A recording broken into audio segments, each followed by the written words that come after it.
ਸਤਿ ਸ਼੍ਰੀ ਅਕਾਲ, ਤੁਸੀਂ ਦੇਖ ਰਹੇ ਹੋ ਵਰਲਡ ਨਿਊਜ਼ ਤੇ ਮੈਂ ਤੁਹਾਡਾ ਨਾਲ ਰਮਨ ਬਾਜਵਾ। ਖਬਰਾਂ ਦਾ ਆਗਾਜ਼ ਕਰਾਂਗੇ ਪਰ ਇੱਕ ਨਜ਼ਰ ਹੁਣ ਤੱਕ ਦੀਆਂ ਹੈਡਲਾਈਨਸ ਤੇ।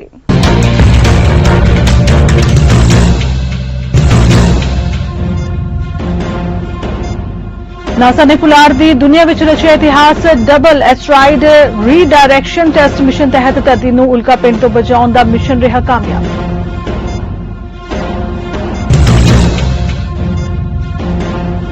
ਅਮਰੀਕਾ ਦੇ ਰਾਸ਼ਟਰਪਤੀ ਜੋ ਬਾਈਡਨ ਨੇ ਦੇਸ਼ ਵਿੱਚ ਸ਼ਰਨਾਰਥੀਆਂ ਦੀ ਗਿਣਤੀ 1,25,000 ਤੱਕ ਕੀਤੀ ਸੀਮਤ। ਇਸ ਬਜਟ ਸਾਲ ਵਿੱਚ ਹੁਣ ਤੱਕ 20,000 ਤੋਂ ਘੱਟ ਸ਼ਰਨਾਰਥੀਆਂ ਨੂੰ ਹੀ ਕੀਤਾ ਗਿਆ ਸਵੀਕਾਰ।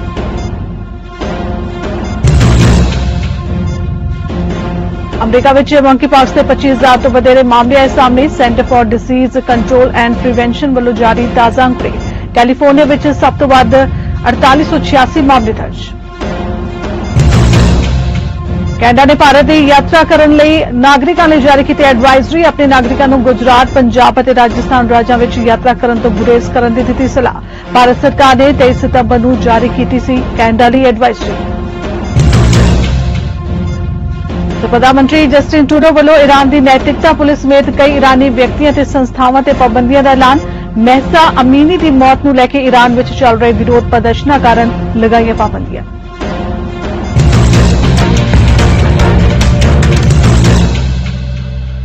ਅਮਰੀਕੀ ਪੁਲਾੜ ਏਜੰਸੀ ਨਾਸਾ ਨੇ ਪੁਲਾੜ ਦੀ ਦੁਨੀਆ ਵਿੱਚ ਇਤਿਹਾਸ ਰਚਦੇ ਹੋਏ ਭਵਿੱਖ ਵਿੱਚ ਸੰਭਾਵਿਤ ਗ੍ਰਹਿਾਂ ਤੋਂ ਧਰਤੀ ਨੂੰ ਬਚਾਉਣ ਦੀ ਉਸਦੀ ਸਮਰੱਥਾ ਦਾ ਪਰੀਖਣ ਕਰਨ ਲਈ ਇੱਕ ਛੋਟੇ ਪੁਲਾੜ ਯਾਨ ਨੂੰ ਗ੍ਰਹਿ ਵਿੱਚ ਸਫਲਤਾਪੂਰਵਕ ਟੱਕਰ ਮਾਰੀ। ਏਜੰਸੀ ਦੇ ਮੁਤਾਬਿਕ ਡਬਲ ਐਸਟਰਾਇਡ ਰੀਡਾਇਰੈਕਸ਼ਨ ਟੈਸਟ ਮਿਸ਼ਨ ਤਹਿਤ ਯਾਨ 26 ਸਤੰਬਰ ਨੂੰ ਸਵੇਰੇ 4:45 ਤੇ ਐਸਟਰਾਇਡ ਡਿਡਾਈਮੋਸ ਦੇ ਚੰਦਰਮਾ ਵਰਗੇ ਪੱਥਰ ਡੀਮੋਫੋਰਸ ਨਾਲ ਟਕਰਾ ਗਿਆ। उन्होंने कहा कि नासा ने छोटे पुलाड़ यान ਨੂੰ ਸਿੱਧਾ ਗ੍ਰਹਿ ਵਿੱਚ ਟਕਰਾਉਣ ਵਿੱਚ ਕਾਮਯਾਬੀ ਹਾਸਲ ਕੀਤੀ ਹੈ।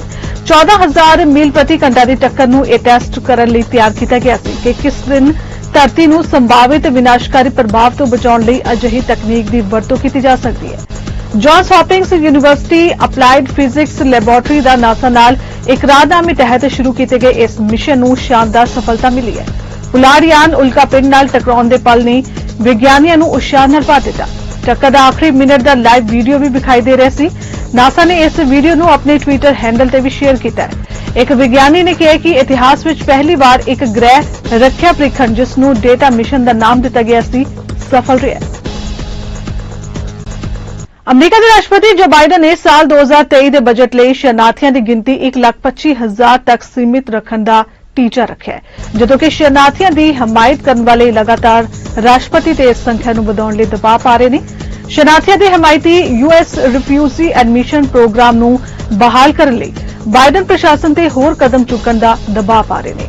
ਸਾਬਕਾ ਰਾਸ਼ਟਰਪਤੀ ਡੋਨਾਲਡ ਟਰੰਪ ਦੇ ਪ੍ਰਸ਼ਾਸਨ ਨੇ ਇਸ ਪ੍ਰੋਗਰਾਮ ਦੇ ਤਹਿਤ ਭਾਰੀ ਕਟੌਤੀ ਕੀਤੀ ਸੀ, ਜਿਸ ਨਾਲ ਦੇਸ਼ ਵਿੱਚ ਆਉਣ ਵਾਲੇ ਸ਼ਰਨਾਰਥੀਆਂ ਦੀ ਗਿਣਤੀ ਘਟ ਗਈ ਸੀ। ਅਗਸਤ ਵਿੱਚ ਹਾਲੀਆ ਗਿਣਤੀ ਮੁਤਾਬਿਕ ਬਾਈਡਨ ਨੇ ਇਸ ਸਾਲ ਦੀ ਇਸ ਸੰਖਿਆ ਨੂੰ 4 ਗੁਣਾ ਤੱਕ ਵਧਾ ਦਿੱਤਾ, ਪਰ ਇਸ ਬਜਟ ਸਾਲ ਵਿੱਚ ਹੁਣ ਤੱਕ 20,000 ਤੋਂ ਘੱਟ ਸ਼ਰਨਾਰਥੀਆਂ ਨੂੰ ਹੀ ਸਵੀਕਾਰ ਕੀਤਾ ਗਿਆ ਹੈ। ਮੌਜੂਦਾ ਬਜਟ ਇਸ ਸਾਲ 30 ਸਤੰਬਰ ਨੂੰ ਖਤਮ ਹੋ ਰਿਹਾ ਹੈ। ਕੋਵਿਡ ਮਹਾਮਾਰੀ ਨਾਲ ਜੂਝ ਰਹੇ ਅਮਰੀਕਾ ਵਿੱਚ ਹੁਣ ਮੰਕੀਪੌਕਸ ਲਾਗ ਦੇ ਮਾਮਲੇ ਤੇਜ਼ੀ ਨਾਲ ਫੈਲ ਰਹੇ ਨੇ। Centre for disease control and prevention CDC ਵੱਲੋਂ ਜਾਰੀ ਤਾਜ਼ਾ ਅੰਕੜਿਆਂ ਮੁਤਾਬਿਕ ਇਸ ਸਾਲ ਦੇ ਸ਼ੁਰੂ ਵਿੱਚ ਪਹਿਲੀ ਵਾਰ ਫੈਲਣ ਨੂੰ ਲੈ ਕੇ ਹੁਣ ਤੱਕ ਅਮਰੀਕਾ ਵਿੱਚ ਮੰਕੀਪੌਕਸ ਦੇ ਕੁੱਲ 25,341 ਮਾਮਲੇ ਸਾਹਮਣੇ ਆਏ ਨੇ। CDC ਦੇ ਅੰਕੜਿਆਂ ਮੁਤਾਬਿਕ ਕੈਲੀਫੋਰਨੀਆ ਵਿੱਚ ਸਭ ਤੋਂ ਵੱਧ 4,886 ਕੇਸ ਦਰਜ ਕੀਤੇ ਗਏ ਨੇ। ਇਸ ਤੋਂ ਇਲਾਵਾ ਨਿਊਯਾਰਕ ਵਿੱਚ 3,881, ਫਲੋਰੀਡਾ ਵਿੱਚ 2,455, ਟੈਕਸਾਸ ਵਿੱਚ 2,292 ਤੇ ਜਾਰਜੀਆ ਵਿੱਚ 1,773, ਇਲੀਨੋਇਸ ਵਿੱਚ 1,300 ਮਾਮਲੇ ਦਰਜ ਕੀਤੇ ਗਏ ਨੇ। ਮਾਹਰਾਂ ਮੁਤਾਬਿਕ ਮੰਕੀਪੌਕਸ ਲਾਗ ਬਹੁਤ ਘੱਟ ਘਾਤਕ ਹੁੰਦੀ ਹੈ। ਜ਼ਿਆਦਾਤਰ ਕੇਸ 2 ਤੋਂ 4 ਹਫ਼ਤਿਆਂ ਵਿੱਚ ਠੀਕ ਹੋ ਜਾਂਦੇ ਨੇ। ਵਿਸ਼ਵ ਸਿਹਤ ਸੰਗਠਨ ਦੇ ਮੁਤਾਬਿਕ ਇਸ ਬਿਮਾਰੀ ਦੀ ਮੌਤ ਦਰ ਲਗਭਗ 3 ਤੋਂ 6% ਹੈ। ਹਾਲਾਂਕਿ CDC ਦੇ ਮੁਤਾਬਿਕ ਇਮਿਊਨੋਕੋਪਰਾਈਟਸ ਵਿਅਕਤੀਆਂ ਨੂੰ ਸੰਕਰਮਿਤ ਹੋਣ ਤੇ ਗੰਭੀਰ ਬਿਮਾਰੀ ਦਾ ਅਨੁਭਵ ਕਰਨ ਦੀ ਜ਼ਿਆਦਾ ਸੰਭਾਵਨਾ ਹੁੰਦੀ ਹੈ। ਅਮਰੀਕਾ ਵਿੱਚ ਵਾਪਰੀ ਇੱਕ ਦਰਦਨਾਕ ਸੜਕ ਹਾਦਸੇ ਵਿੱਚ ਭਾਰਤੀ ਔਰਤ ਸਮੇਤ 2 ਧੀਆਂ ਦੀ ਮੌਤ ਹੋਣ ਦੀ ਖਬਰ ਹੈ। ਐਤਵਾਰ ਨੂੰ ਟੈਕਸਾਸ ਦੇ ਵਾਲਰ ਕਾਉਂਟੀ ਕੋਲ ਵਾਪਰੇ ਇਸ ਹਾਦਸੇ ਵਿੱਚ Telugu Association of North America TANA board ਦੇ ਮੈਂਬਰ ਡਾਕਟਰ ਕੋਡਾਲੀ ਨਾਗੇਂਦਰ श्रीनिवास की पत्नी और 2 ਧੀਆਂ ਦੀ मौत होने की खबर है। श्रीनिवास की पत्नी वनिश्री अपन ਧੀਆਂ ਨਾਲ जा रही सी, उदों एक वैन ने उन्हां दी कार नूं टक्कर मार दी। इन्हां विचों 2 ਦੀ ਮੌਕੇ ਤੇ ਹੀ ਮੌਤ ਹੋ ਗਈ ਜਦੋਂ ਕਿ ਤੀਜੀ ਨੇ ਹਸਪਤਾਲ ਵਿੱਚ ਦਮ ਤੋੜਿਆ। आंध्र प्रदेश के कृष्ण जिले के रहने वाले श्रीनिवास पेशे तो एक डॉक्टर ने वो 1995 विच उच्च सिक्ख्या लई अमरीका आए सन अते ह्यूस्टन विच ही रहन लग पए। वो 2017 तो टाना बोर्ड के मैंबर वजों तैनात सन। मिनिस्ट्री अते उस दीआं दोहां धीआं दी मौत नाल अमरीका विच तेलगू भाईचारे विच सोग दी लहर फैल गई है। टाना मैंबरां ने उन्हां दे देहांत ते दुख जताया। ਕੈਨੇਡਾ ਨੇ ਆਪਣੇ ਨਾਗਰਿਕਾਂ ਨੂੰ ਗੁਜਰਾਤ, ਪੰਜਾਬ ਅਤੇ ਰਾਜਸਥਾਨ ਰਾਜਾਂ ਦੇ ਸਾਰੇ ਖੇਤਰਾਂ ਵਿੱਚ ਯਾਤਰਾ ਕਰਨ ਤੋਂ ਬਚਣ ਦੀ ਸਲਾਹ ਦਿੱਤੀ ਹੈ ਜੋ ਪਾਕਿਸਤਾਨ ਨਾਲ ਲੱਗਦੀਆਂ ਸਰਹੱਦਾਂ ਨੂੰ ਸਾਂਝਾ ਕਰਦੇ ਨੇ। ਐਡਵਾਈਜ਼ਰੀ ਵਿੱਚ ਕਿਹਾ ਗਿਆ ਹੈ ਕਿ ਅਣਕਿਆਸੀ ਸੁਰੱਖਿਆ ਸਥਿਤੀ ਅਤੇ ਬਾਰੂਦੀ ਸੁਰੰਗਾਂ ਅਤੇ ਗੈਰ ਵਿਸਫੋਟਕ ਹਥਿਆਰਾਂ ਦੀ ਮੌਜੂਦਗੀ ਦੇ ਕਾਰਨ ਗੁਜਰਾਤ, ਪੰਜਾਬ ਅਤੇ ਰਾਜਸਥਾਨ ਰਾਜਾਂ ਵਿੱਚ ਸਾਰੇ ਨਾਗਰਿਕਾਂ ਨੂੰ ਪਾਕਿਸਤਾਨ ਨਾਲ ਲੱਗਦੀ ਸਰਹੱਦ ਦੇ 10 ਕਿਲੋਮੀਟਰ ਦੇ ਅੰਦਰ ਦੇ ਖੇਤਰਾਂ ਵਿੱਚ ਯਾਤਰਾ ਕਰਨ ਤੋਂ ਗੁਰੇਜ਼ ਕਰਨਾ ਚਾਹੀਦਾ ਹੈ। नागरिकां नूं सावधानी वरतण दी सलाह कैनेडा सरकार वल्लों अपनी वैबसाइट ते जारी कीती यात्रा सलाह जिस नूं आखिरी वार 27 सितंबर नूं अपडेट कीता गया सी ने अपने नागरिकां नूं देश भर विच अतवादी हमले दे खतरे दे कारण भारत विच उच्च पद्धरी सावधानी वरतण दी सलाह दित्ती है। इस सलाह विच केंद्र शासित प्रदेश लद्दाख विच जां उस दे अंदर यात्रा करना शामिल नहीं ने। एडवाइजरी ने लोकां नूं अतवाद अते कट्टरवाद दे खतरे दे कारण असम अते मणिपुर दी गैर जरूरी यात्रा तो बचण दी भी अपील कीती है। इस तो पहला भारत सरकार ने 23 सितंबर नूं कैनेडा विच भारतीय नागरिकां अते विद्यार्थियों नूं देश विच वध रहे अपराधां अते भारत विरोधी गतिविधियां दे विचकार चौकस रहण लई एक एडवाइजरी जारी कीती सी। ओटावा विच प्रधानमंत्री जस्टिन टूडो ने हरिकेन फियोना लई फेडरल जवाब बारे एक अपडेट दी है। टूडो ने ऐलान किया है कि कैनेडा ईरान की नागरिकता पुलिस समेत कई ईरानी व्यक्ति अते संस्थावां ते पाबंदियां लागू कर रहा है। ये पाबंदियां महसा अमीनी की मौत नूं लैके ईरान विच चल रहे विरोध प्रदर्शनां दौरान लगाईआं गईआं ने। टूडो वल्लों फेडरल सरकार दे कोविड महामारी सरहदी उपावां नूं खत्म करन दे फैसले ते भी चर्चा की गई। We're here to provide an update on what we're doing to support people and provincial governments in the wake of Hurricane Fiona. As you know, the storm has passed, but thousands of homes are still experiencing power outages, and the scale of the damage means that people are still facing a tough time. Many parts of Nova Scotia and PEI, as well as southwestern Newfoundland, continue to experience the effects and damage left by the winds and coastal flooding. I want to offer my condolences to the loved ones of the woman who lost her life in Port aux Basques and to the loved ones of the person who passed away in Prince Edward Island. Canadians are thinking of you in these difficult times. Our thoughts are also with people who've lost homes or businesses. People have been evacuated and aren't sure when they're going to be able to get home. People are having difficulty accessing services and support due to road washouts and debris. And people with young kids who won't be going to school today. I want, of course, to thank first responders for their incredible work this weekend and the work they continue to do, as well as thanking Atlantic Canadians who, as always, are being good neighbours to one another, looking out for each other, because that's what Atlantic Canadians do. That's what all Canadians do. Our government quickly approved requests for federal assistance from provinces. In Nova Scotia, the Canadian Armed Forces are available to clear road links and to restore electricity. On PEI, some smaller communities are isolated and tens of thousands remain without power. The Canadian Armed Forces have arrived to help remove debris from roadways and assist in the restoration of the power grid. In Newfoundland and Labrador, the federal government is helping by providing detailed aerial imagery and mapping of damages. We're also deploying military personnel to support local authorities on the ground. And naval vessels and aircraft are also on high readiness to assist if necessary. Arrive can app की वरतों समेत Canada दीआं Covid महामारी travel पाबंदियां 1 October तो खत्म कीतियां जा रही ने। फैडरल मंत्रियों वालों न्यूज़ कॉन्फ्रेंस विच इन्हां मापदंडां नूं खत्म करने दे संबंध विच ऐलान किया गया। इन्हां मंत्रियों वालों यह पुष्टि भी की गई है कि एक बारी हटा ले जाने तो बाद इन्हां बॉर्डर मापदंडां नूं निवाजिया नहीं जाएगा। सेहत मंत्री जीन यवेस डकलस वालों यह चेतावनी भी जारी की गई है कि महामारी अजे खत्म नहीं हुई, पर उन्हां दा कहना है कि देश विच बाहरों आने वाले मामलों की गिनती घटी है।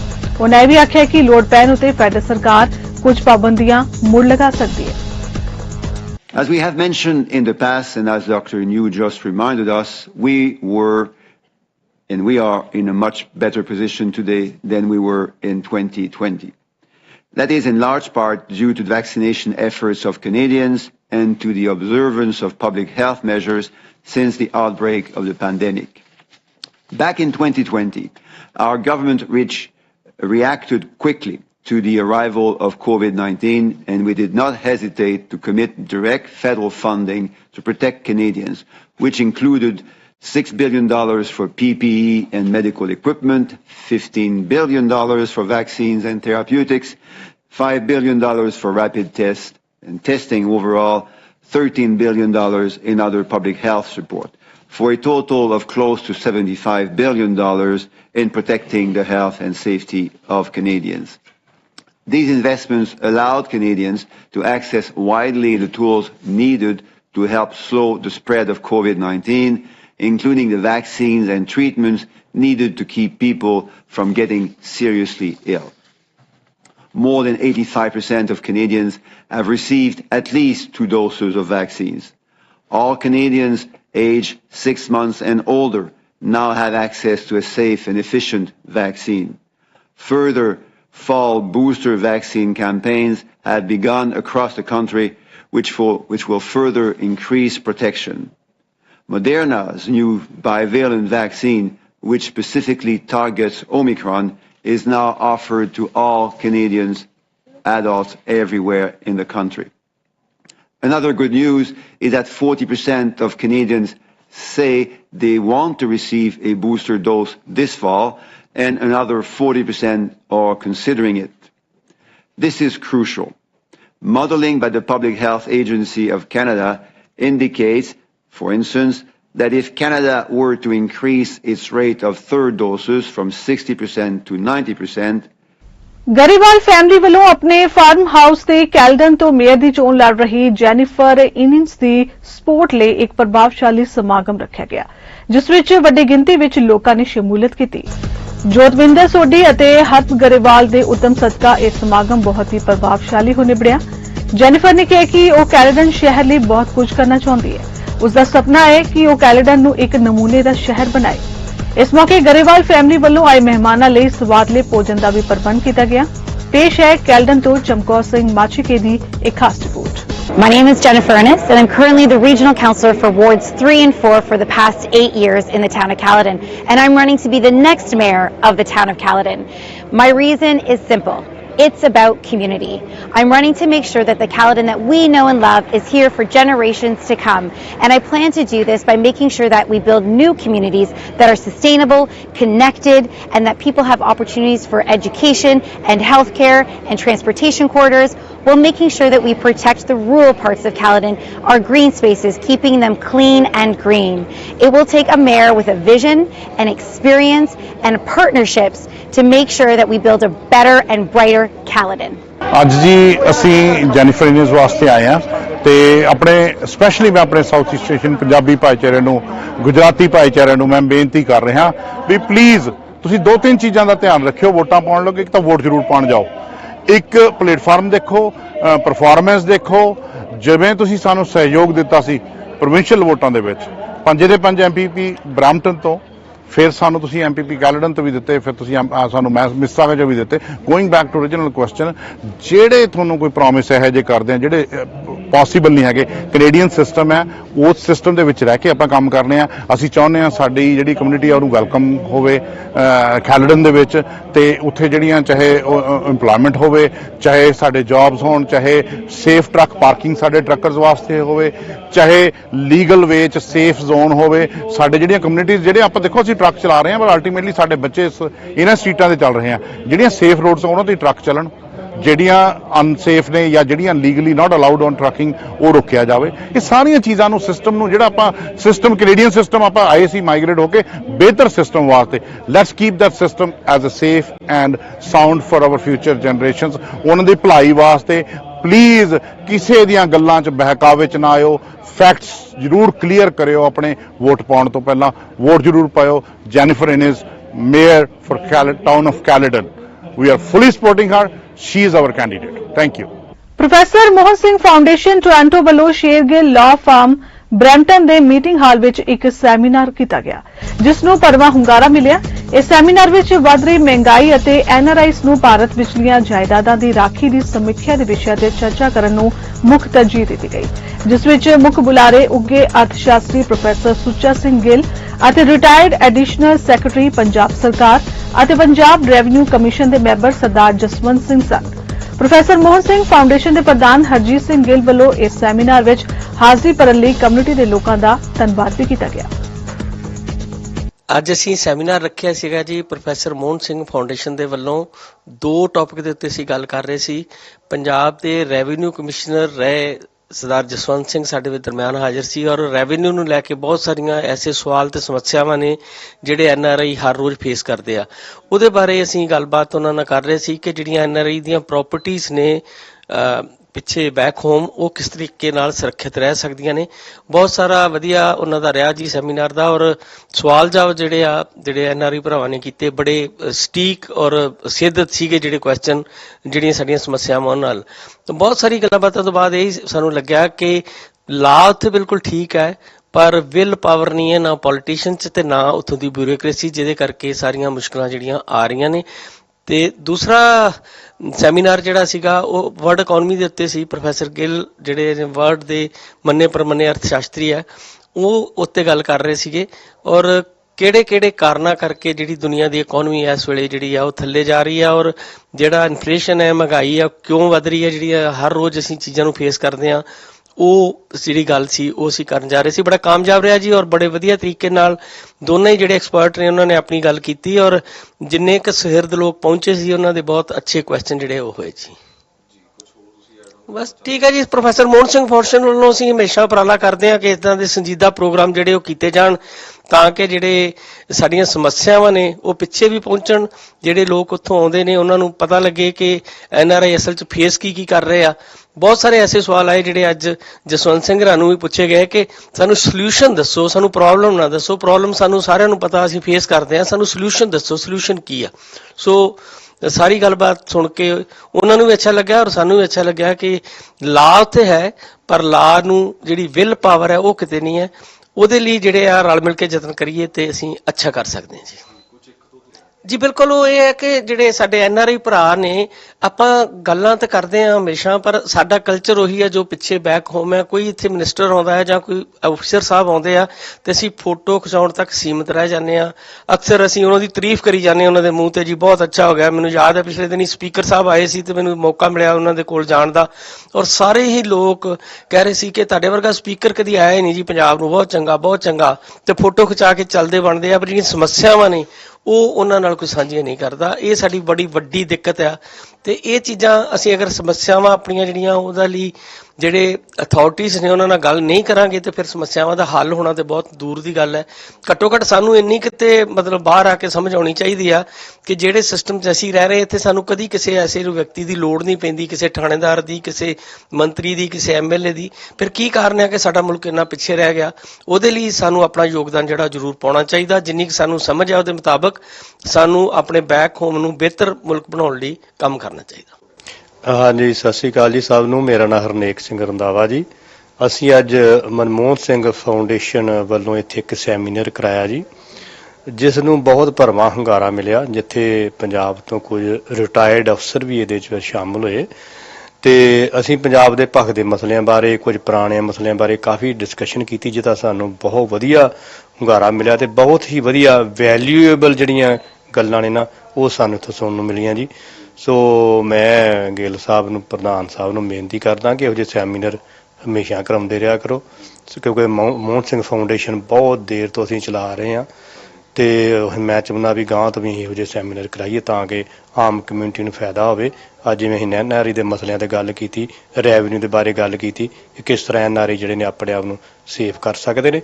ਸੋ ਇਸ ਕਰਕੇ ਬਹੁਤ ਵਧੀਆ ਅੱਜ ਗੱਲਾਂ ਹੋਈਆਂ।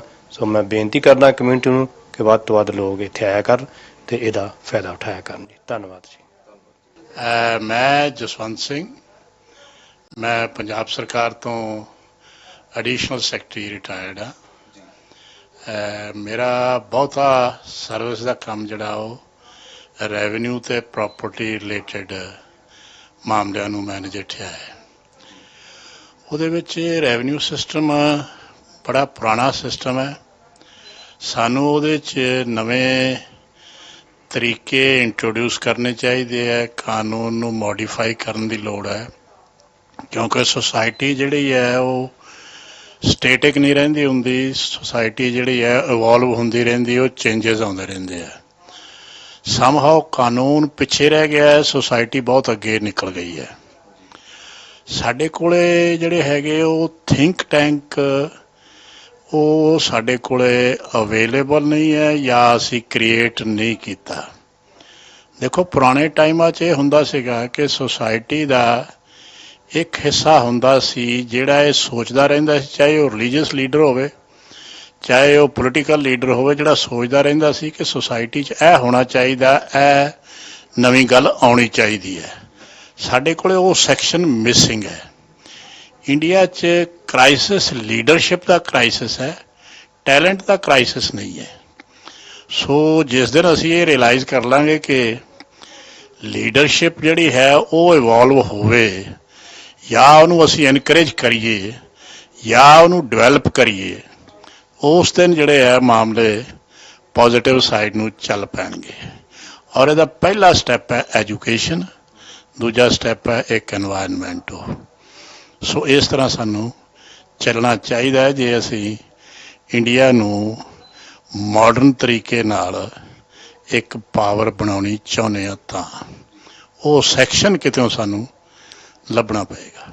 ਓਨਟਾਰੀਓ ਵਿੱਚ ਮਜ਼ਦੂਰਾਂ ਦੀ ਵੱਡੀ ਘਾਟ ਨੂੰ ਪੂਰਾ ਕਰਨ ਦੀ ਕੋਸ਼ਿਸ਼ ਵਿੱਚ ਫੋਰਡ ਸਰਕਾਰ ਮਜ਼ਦੂਰਾਂ ਨੂੰ ਨੌਕਰੀ ਤੇ ਰੱਖਣ ਵਿੱਚ ਮਦਦ ਕਰਨ ਲਈ $90 ਮਿਲੀਅਨ ਦਾ ਨਿਵੇਸ਼ ਕਰ ਰਹੀ ਹੈ। ਕਿਰਤ ਮੰਤਰੀ ਮੌਂਟੇ ਮੈਕਨੌਟਨ ਵੱਲੋਂ ਹੈਮਿਲਟਨ ਵਿੱਚ ਇਹ ਐਲਾਨ ਕੀਤਾ ਗਿਆ। ਮੈਕਨੌਟਨ ਨੇ ਕਿਹਾ ਕਿ ਇਹ ਕੋਈ ਭੇਤ ਨਹੀਂ ਹੈ ਕਿ ਓਨਟਾਰੀਓ ਇਤਿਹਾਸਿਕ ਮਜ਼ਦੂਰਾਂ ਦੀ ਘਾਟ ਦਾ ਸਾਹਮਣਾ ਕਰ ਰਿਹਾ ਹੈ। ਅੱਜ ਲਗਭਗ 4 ਲੱਖ ਨੌਕਰੀਆਂ ਅਧੂਰੀਆਂ ਜਾ ਰਹੀਆਂ ਨੇ, ਜਿਸ ਨਾਲ ਸਾਡੀ ਅਰਥ ਵਿਵਸਥਾ ਨੂੰ ਗੁਆਚੀ ਉਤਪਾਦਕਤਾ ਵਿੱਚ ਅਰਬਾਂ ਦੀ ਲਾਗਤ ਆ ਰਹੀ ਹੈ। It is no secret that Ontario is facing a historic labour shortage. Nearly 400,000 jobs today are going unfilled, costing our economy billions in lost productivity. This crisis is leading to product shortages for businesses and a rising cost of living for families. More importantly, every paycheck not collected is a missed chance for a worker and their family to start a better life. Every day, I meet men and women across our province who want to put in an honest shift. They just need to gain the skills for these in-demand jobs. For far too long, they've been forgotten. And that's why today we're going to give them a hand up. Our government is adding $90 million to the Skills Development Fund. With this increase, our fund is growing to a total of more than $560 million. So that workers can train for the jobs we need to fill today, or upskill to advance in their careers and build a better tomorrow for themselves and their families. Over the last year, we've supported nearly 400 projects that meet the needs of local employers, opening doors for almost 400,000 people to better jobs and bigger paychecks. Our government, under the leadership of Premier Ford, is on a mission to lift all people up. We launched this fund because we believe that Ontario is a province where hard work pays off and big dreams come true. I believe in giving people a second chance. We're building a province where no one is left behind. That is why our third round of funding will prioritize programs helping people with prior involvement in the criminal justice system, as well as youth, those with disabilities, Indigenous peoples, ਨਿਊਫਾਊਂਡਲੈਂਡ ਅਤੇ Labrador ਦੇ premier Andrew fury ਵੱਲੋਂ hurricane ਫਿਓਨਾ ਲਈ ਸੂਬਾਈ ਜਵਾਬ ਬਾਰੇ ਇੱਕ update ਪ੍ਰਦਾਨ ਕੀਤੀ ਗਈ ਹੈ। ਤੂਫਾਨ ਨੇ 24 ਸਤੰਬਰ ਦੀ ਸਵੇਰ ਨੂੰ ਪੂਰਬੀ ਨੋਵਾ ਸਕੋਸ਼ੀਆ ਵਿੱਚ ਲੈਂਡਫਾਲ ਕੀਤਾ, ਜਿਸ ਨਾਲ ਅਟਲਾਂਟਿਕ, ਕੈਨੇਡਾ ਅਤੇ ਕਿਊਬਿਕ ਦੇ ਬਹੁਤ ਸਾਰੇ ਹਿੱਸਿਆਂ ਵਿੱਚ ਨੁਕਸਾਨ ਪਹੁੰਚਿਆ ਹੈ। ਪ੍ਰੀਮੀਅਰ ਨੇ ਆਖਿਆ ਕਿ ਉਨ੍ਹਾਂ ਦੀ ਸਰਕਾਰ ਵੱਲੋਂ ਤੂਫਾਨ ਕਾਰਨ ਪ੍ਰਭਾਵਿਤ ਹੋਏ ਲੋਕਾਂ ਦੀ ਮਦਦ ਕੀਤੀ ਜਾਏਗੀ। Before we begin,